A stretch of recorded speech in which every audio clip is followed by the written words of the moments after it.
नमस्कार दोस्तों आप सभी का स्वागत है लेटेस्ट जॉब न्यूज़ चैनल पर। दोस्तों आज हम देखेंगे 20 काफ़ी महत्वपूर्ण गणित के सवाल जो कि आपकी पेट भर्ती परीक्षा में आपको देखने के लिए मिलेंगे। ये काफ़ी इम्पोर्टेंट सवाल है। दोस्तों पहला सवाल है 40 के गुणनखंडों की संख्या ज्ञात कीजिए। इस प्रश्न में हमें निकालना है 40 के कुल कितने गुणनखंड होंगे। इस सवाल में हम करते क्या हैं, तो हमें पहले 40 का एलसीएम निकालना है। तो 2 से देंगे, ये जाएगा 20 बार, फिर 2 से करेंगे 10 बार, फिर 2 से करेंगे 5 बार, फिर 5 एकम 5। अब आपने करना क्या है, अब आपने ये जो 2 है इसकी कितनी पावर है, 1 2 3 ये लिख लेनी है, गुणा ये कितना 5 की पावर कितनी 1। अब इन पावरों में एक एक जोड़ना है। ये याद रखना, ये जो आप लिखोगे, ये जो नंबर यहाँ पर लिखोगे, ये जो इनकी पावर आप लिखोगे, ये अभाज्य होने चाहिए किसी की टेबल में, या फिर किसी का जब हम पहाड़ा पढ़ें तो उसमें ना आए। तो इसकी पावर कितनी 1, इसकी पावर कितनी 3। तो इनकी पावरों में एक जोड़ लेंगे तो ये हो जाएगी 4, और इसकी पावर में जोड़ लेंगे तो ये कितनी हो जाएगी 1 और 1 2। इन दोनों का गुणा कर देंगे तो इसका आंसर कितना आ जाएगा 8। तो इसका सही उत्तर आ जाएगा 8। जैसे अब हम दूसरा एक और अपनी तरफ से करके देखते हैं। जैसे हमें निकालना है 50 के 50 का 50 का क्या करेंगे, पहले एलसीएम लेंगे 25। तो ये जाएगा 5 बार 25, 5 एकम 5। अब क्या हो जाएगा, इसमें ये लिखेंगे 2 की पावर 1 है, गुणा कितना है 5 की पावर 2। यही तो आ रहा है 5 25 और 25 दूनी 50, 50 के गुणनखंड, 50 की गुणनखंडों की संख्या ज्ञात करनी है। अब एक इसकी पावर है तो इसमें बढ़ा देंगे 1 और 2, गुणा ये 2 दे रखी है इसकी पावर, तो 2 में 1 और बढ़ा के कितनी हो जाएगी 3। तो इसका आंसर कितना आ जाएगा 6। तो 50 के गुणनखंड कितने हो जाएंगे 6। दोस्तों आप निकालिए 60 के गुणनखंडों की संख्या कितनी होगी। अब अपना अगला प्रश्न है, इन सवालों को करते समय आपको याद रखना है रूट में दे रखा है कितना 1.69, ये है रूट में 0.49, ये है रूट में 400।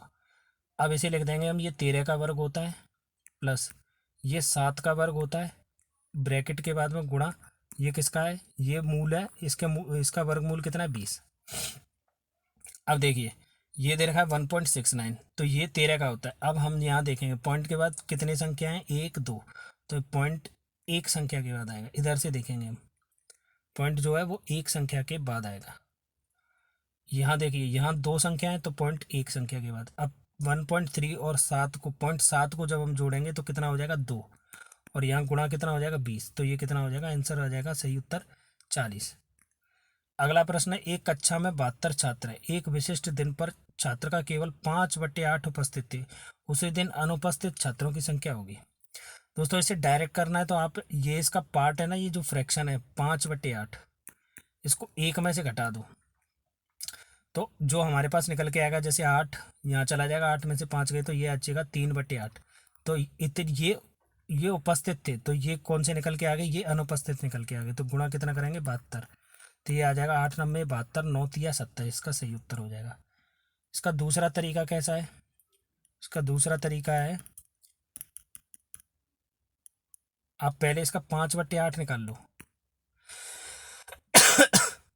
पहले इसका 5/8 निकाल लो 72 का। जब आप 72 का 5/8 निकाल लोगे तो ये आ जाएगा 45, 8 9 72, 9 5 जा 45। अब ये आ गया 45। अब 45 उपस्थित थे कितने में से, 72 में से, तो अनुपस्थितों की संख्या कितनी आ जाएगी 27। आप कैसे भी कर सकते हैं। अगला प्रश्न है, ये दे रखा है हमें, इसमें क्या करना है, आपने सीधा 7 लिखना है, और ये बटे में 1 2 3, तो 3 जीरो नीचे लगा देनी है। पॉइंट के बाद कितनी संख्या है 1 2 3, तो ये नीचे चला जाएगा, ये 7 ऊपर हो जाएगा। तो दशमलव से ये फ्रैक्शन में हो गया, और यहाँ पर क्या है पी लिखा हुआ है, गुणे में बराबर कितना हो जाएगा 1 बट्टे ये हो जाएगा 100, क्योंकि 0.01 है। तो अब ये 2 जीरो से ये 2 जीरो चले जाएंगे, ये क्या आ जाएगा हमारा, ये आ जाएगा 10p बराबर 7, और ये 10 यहाँ से जाएगा तो ये यहाँ पर लग जाएगा, और 10 का 0 घटाएंगे तो ये पॉइंट यहाँ पर आ जाएगा। तो p का मान कितना हो जाएगा 0.7। अगला प्रश्न है, मूल्यांकन करें 36। देखिए डिवाइड की जगह पे इंटू लगा दो और इसका जो रेसिप्रोकल कर दो 1/4 का, तो ये 4 हो जाएगा, इसका सही उत्तर आ जाएगा 144। अगला प्रश्न है, इसे करने के लिए देखना, इसे देख, ये सवाल होते आसान है पर इसमें हमें काफ़ी सावधानी बरतनी पड़ती है जिससे कि कोई गलती ना हो। इसे हम लिख सकते हैं 4/2 है पॉइंट के बाद तो 100, फिर है डिवाइडेड बाय, फिर है 2/1 2 3, तो हम लिखेंगे 1000, फिर लिखेंगे प्लस 5/10 गुणा 2 फिर दोबारा 1000, और फिर लिखेंगे डिवाइडेड बाय 4 क्योंकि 1 2 3 4 है तो 10,000। 10,000। अब जैसे हम भाजक, ये जो डिवाइड का साइन है ना, ये वाला, इसे हटाएंगे तो क्या हो जाएगा, ये हम लिख सकते हैं इसे 4/100 गुणा लगाकर, ये रेसिप्रोकल हो जाएगा, ऊपर नीचे हो जाएगा, तो ये हो जाएगा 1000 और बटे आ जाएगा 2, यहाँ पे आ जाएगा 5/10 गुणा 2/1000, और यहाँ गुणे का साइन लगाएंगे तो ये ऊपर चला जाएगा रेसिप्रोकल में 4/4। अब ये 10,000, ये 10,000 कट जाएंगे, ये 2 से 2 बार चला जाएगा, ये आ जाएगा हमारा 5/2। इसे देखते हैं, ये 2 से ये चला जाएगा, 2 से 2 बार चला जाएगा, ये आ जाएगा हमारा 20 प्लस 5/2, और ये कितना, इसका मान कितना होता है 2.5, 5/2, तो ये 20 और 2.5, ये कितना हो जाएगा 22.5। सही उत्तर हो जाएगा 22.5। अगला प्रश्न है 4 से प्रारंभ होने वाली, काफ़ी इंपॉर्टेंट सवाल है ये। 4 से प्रारंभ होने वाली और 6 पर समाप्त होने वाली अधिकतम और न्यूनतम 4 अंकीय संख्याओं के बीच का अंतर कितना है। देखिए, एक संख्या जो 4 से प्रारंभ हो और 6 पर अंत हो, और वो कितने डिजिट की होनी चाहिए, 4 की, ये हो गई हमारी मैक्सिमम अधिकतम संख्या। और एक संख्या जो कि 4 से ही प्रारंभ हो, 6 पे ही खत्म हो, और उसमें डिजिट कितनी होनी, 4, और वो मिनिमम। तो देखिए, जो मैक्सिमम संख्या होगी वो क्या हो सकती है, 4,999, 4 से शुरू होने वाली, क्योंकि 4 से शुरू होने वाली अधिकतम संख्या क्या होगी, 4 अंकों की, वो होगी 4,999। अगर उसमें एक और बढ़ा देंगे तो कितनी हो जाएगी, 5,000, तो उसे लेंगे नहीं, तो सबसे बड़ी संख्या हो जाएगी हमारी 4,999, मगर अंत किससे होनी चाहिए, 6 से, तो इसलिए हम इसे लिख देंगे 4,996। ये हमारी हो जाएगी अधिकतम संख्या। अब हमें निकालनी है क्या, न्यूनतम संख्या। तो न्यूनतम संख्या क्या होगी, सबसे 4 से शुरू होने वाली, तो 4 से शुरू होने वाली 4 अंकों की न्यूनतम संख्या होगी 4,000। तो हमें 6 पे अंत करना है उसका, तो ये हो जाएगी 4,006। अब मैक्सिमम माइनस मिनिमम करना है, तो क्या करेंगे, इसे घटा देंगे, तो ये बचेगा 0, 990। इसका सही उत्तर क्या आ जाएगा, 990। अगला प्रश्न है, दो अलग अलग संख्याओं के बीच अंतर 5/9 है, छोटी भिन्न 5/6 है, दूसरी भिन्न संख्या क्या होगी।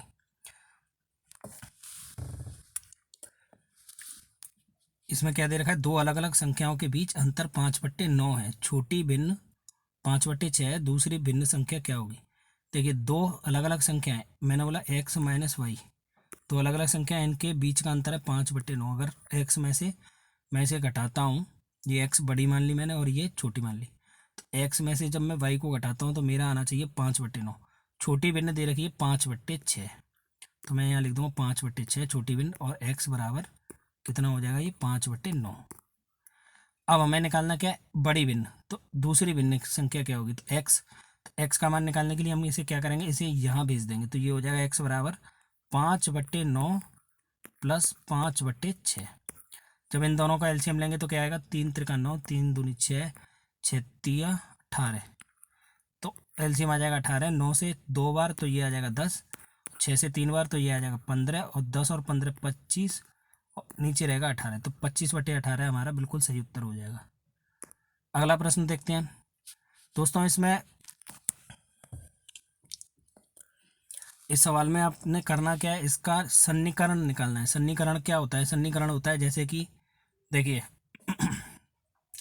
अगर हमारे पास दो संख्या है 5/2 और दूसरी संख्या है 5/9, तो इसे अगर हम ओवरऑल में लिखेंगे तो इसे लिखेंगे 5, और इसे अगर लिखेंगे तो हम क्या लिखेंगे 6।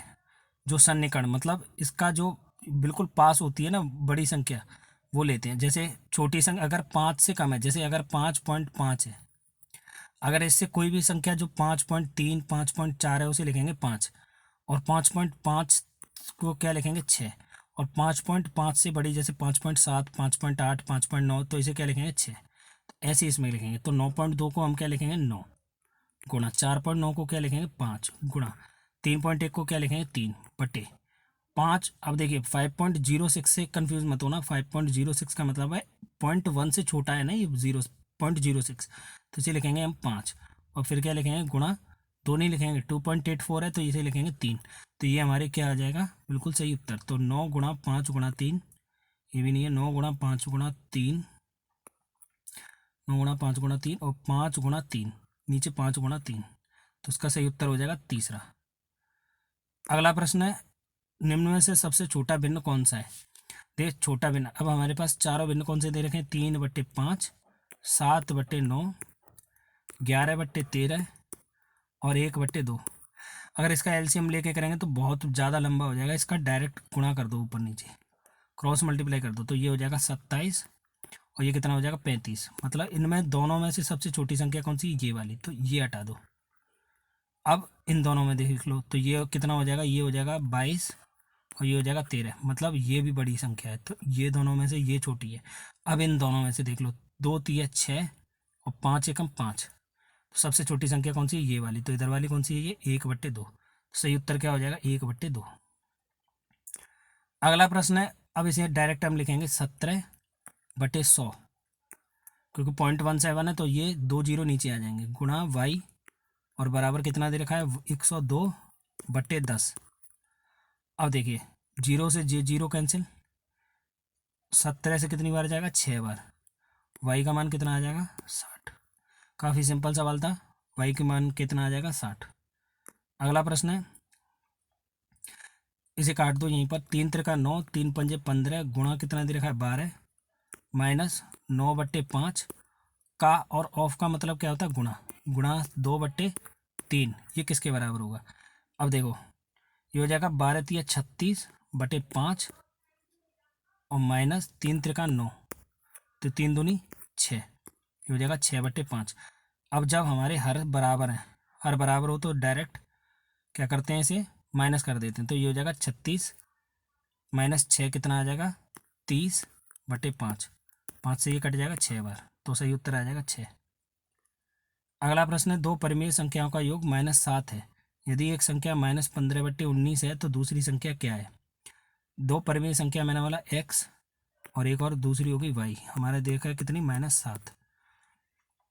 यदि एक संख्या -15/19 है तो मैंने बोला एक संख्या कितनी है, ये y की मान दे रखा है 15/19, हमें x का मान निकालना है। तो x का मान क्या होगा, ये कितना हो जाएगा -7। अब इस संख्या को उधर की साइड ले जाएंगे तो ये हो जाएगा x बराबर -7 प्लस में, क्योंकि ये माइनस है तो यहाँ जाके प्लस हो जाएगा 15/19।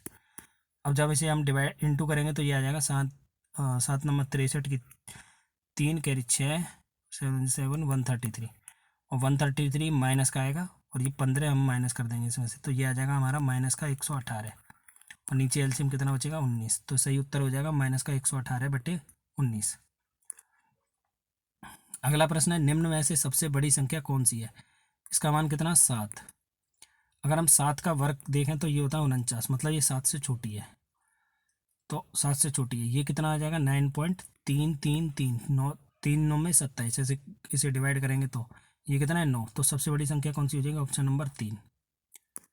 अगला प्रश्न है, पाई का परिमेय लगभग कितना है, पाई का मान कितना है, तो हमें मालूम 3.14 हम लिखते थे, तो 3.14, अब ये तो नहीं होगा 3.15, 3.15 नहीं होगा, या तो ये होगा और या फिर ये। अब हम इसे क्या करेंगे 22 को 7 से डिवाइड दें, क्योंकि हमें मालूम पाई का मान होता है 22/7।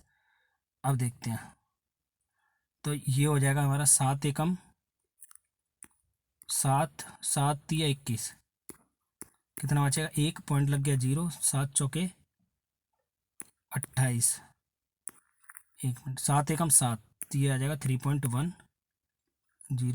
ये आ जाएगा 7, ये बचेगा 3, फिर पॉइंट लग जाएगा 0, 7 चौके 28, 2 बचेगा, पॉइंट लग जाएगा 0 2, 3.142, तो इसका सही उत्तर हो जाएगा ऑप्शन नंबर 3, 3.142। अगला प्रश्न है, वह संख्या जिसका वर्गमूल उसके घनमूल, वह संख्या जिसका वर्गमूल उसके घनमूल उसके क्यूब रूट का दुगना हो। तो इसमें रखेंगे, जब हम 4 रखेंगे तो ये होगा नहीं, 16 रखेंगे तो ये होगा नहीं, क्योंकि ये क्यूब रूट नहीं निकाल सकते इसका। 64 रखते हैं तो 64 का क्या आ जाएगा, वर्गमूल 8 बराबर, यहाँ रखेंगे तो ये कितना आएगा, वर्गमूल क्यूब रूट कितना आएगा 64 का 4, और गुणा किससे करेंगे 2 से, तो कितना आ जाएगा, ये हो जाएगा 8 बराबर 8। तो हमारी जी इक्वेशन बिल्कुल सही बैठ जाएगी। तो इसका सही उत्तर हो जाएगा ऑप्शन नंबर 3, 64। अगला प्रश्न है 3.45 और 3.3 का योग ज्ञात कीजिए। तो इसे करने का सही तरीका है 3.45 इसे रिपीट करके लिख दीजिए, 3.3333 ये रिपीट हो जाएगा। अब इसे जब हम जोड़ेंगे तो ये हो जाएगा 7 8, ये हो जाएगा 8 फिर दोबारा 7 फिर 0.336। तो देखिए यहाँ भी रिपीट हो रहा है तो इस पर बार लगा देंगे तो ये हो जाएगा 6.78, बिल्कुल सही उत्तर। तो हमारा आंसर आ जाएगा 6.78 पे बार। अब इसे दूसरी तरीके से कैसे करते हैं, तो इसका दूसरा तरीका है,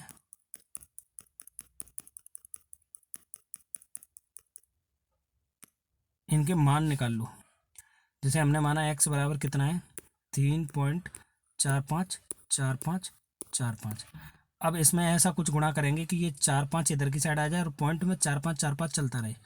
तो हमने किया 100 से गुणा, 100x बराबर कितना हो जाएगा 3 4 5.454545, ये चलता रहेगा।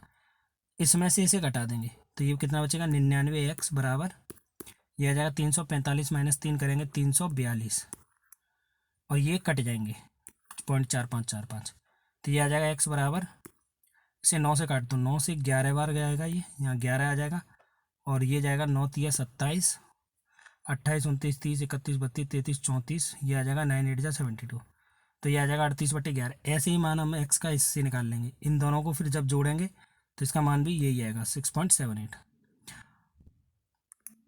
अगला है एक पूर्णांक अपने 1/5वें भाग से 96 अधिक है, 96 अधिक है, पूर्णांक है, मतलब हमें बताया है एक पूर्णांक है कोई जो अपने 1/5वें भाग से, अगर उसमें से घटा दिया जाए 5वां भाग तो कितना बचेगा 96 बचेगा। तो ये हो जाएगा 5x माइनस एक्स मतलब 4x बराबर 5, यहाँ चला जाएगा गुणा हो जाएगा, तो ये हो जाएगा 5 6 30 की 0 कैरी 3 5 9 45 480, ये आ जाएगा 4 से काटेंगे 4 एकम 4 4 दूनी 8 0 120। तो x का मान कितना आ जाएगा 120। अगला प्रश्न, कौन सा अन्य से बेजोड़ है। 1/5 का मान क्या होता है 20%, 1/5 होता है 1/5। अब 20% को कैसे लिखेंगे 20/100, तो ये भी कितना हो जाएगा 1/5। इसे देखें तो ये भी कितना हो जाएगा 1/5, ये कितना हो जाएगा 1/50, कैसे होगा, तो इसे हम लिखेंगे 2 बट्टे, अब पॉइंट के बाद 2 संख्याएं तो ये लिखेंगे 100, ये हो जाएगा 2 एकम 2, और ये कितना हो जाएगा 2 से 5 0 1/50, तो ये ही उत्तर हो जाएगा क्योंकि पूछा है अन्य से बेजोड़। यहाँ देखेंगे 20 बट्टे क्या लिखेंगे 100, क्योंकि पॉइंट के बाद 2 संख्या है, तो 20 पंजे 100, तो 1/5 इसका भी सही उत्तर हो जाएगा। ये भी 20% मतलब ये 20/100, तो ये कितना हो जाएगा 1/5, ये 1/5 है ये। अगला प्रश्न है, अंतिम प्रश्न है, यदि 3 क्रमांगत संख्याओं का योग 15 हो तो मध्य संख्या का वर्ग कितना होगा। हमें निकालना क्या है, जैसे 3 क्रमांगत संख्या x + 1 और x + 2, इन तीनों का योग दे रखा है कितना 15, तो हमसे पूछा है मध्य वाले का वर्ग कितना होगा। देखिए अब ये जो x है अगर इसे हम जोड़ें तो x x x ये कितना हो जाएगा 3x और +2 और 1 3 बराबर कितना हो जाएगा 15 के, बराबर हो जाएगा 15 के। अब 3x बराबर किसके हो जाएगा 3 वहाँ ले जाएंगे तो ये आ जाएगा 12, 3 से कितनी बार जाएगा 4 बार, तो हमारे x का मान कितना आ जाएगा 4। अब इसमें 4 रख दो तो 4 और 1 5, 5 का वर्ग कितना हो जाएगा, ये हो जाएगा 25, तो सही उत्तर हो जाएगा 25। तो दोस्तों ये थे मोस्ट इम्पॉर्टेंट जो पेट के लिए आपको पेट की परीक्षा में देखने के लिए मिलेंगे इसमें से सवाल, और इस श्रृंखला को हम ऐसे ही चलाते रहेंगे। और अगर आपको वीडियो पसंद आई तो शेयर करें, लाइक करें, शेयर करें, सब्सक्राइब करें हमारे लेटेस्ट जॉब न्यूज़ चैनल को। धन्यवाद।